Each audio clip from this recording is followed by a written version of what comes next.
কাণটো অলপ পেইন আছিলে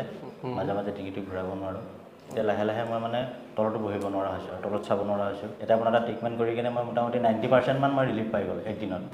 ডিঙিত যদি স্পন্ডাইলাইটিছ আছে বা হাতলৈ বিষ গৈ আছে তেনেহ'লে তেখেতৰ লগত এবাৰ কথা পাতিব লাগে কি নাম আপোনাৰ ৰাহুল ভূঞা ওকে ক'ৰ পৰা আহিছে আপুনি মই বৰাগাঁও গুৱাহাটী বৰাগাঁৱৰ পৰা আহিছোঁ গুৱাহাটী বৰাগাঁও কি অসুবিধা আছিলে আপোনাৰ মোৰ 2 বছৰমানৰ পৰা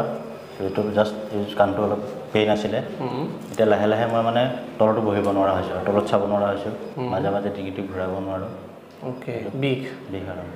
হাতত বেছি নে পিঠিত বেছি হাতত এই জইণ্টটো মানে ডিঙিৰ তলত আৰু পিছফালে ওকে মানে স্পন্ডাইলাইটিছ ৰেডিকুলোপেথিক পেইন তো ডিঙিৰ পৰা পেইনটো এনেকৈ নামি পেলাই অলপ তললৈ আহি যায় তাক ৰেডিকুলোপেথি কোৱা হয় তেখেতক সেইটোৱে আছিলে এতিয়া আপোনাৰ এটা ট্ৰিটমেণ্ট কৰি কিনে মই মোটামুটি 90% মান মই ৰিলিফ পাই গ'ল একদিনত সঁচা সঁচা একদিনত তেখেত আৰাম পাইছে আৰু তেখেত যদি এক্সাৰচাইজ ফ'ল' কৰে কথাবিলাক মানি চলে অলপ ডিচিপ্লিন ৰাখে পশ্চাৰ মেইনটেইন ৰাখে তেনে আহি থকা দিনতো বিষ নহ'ব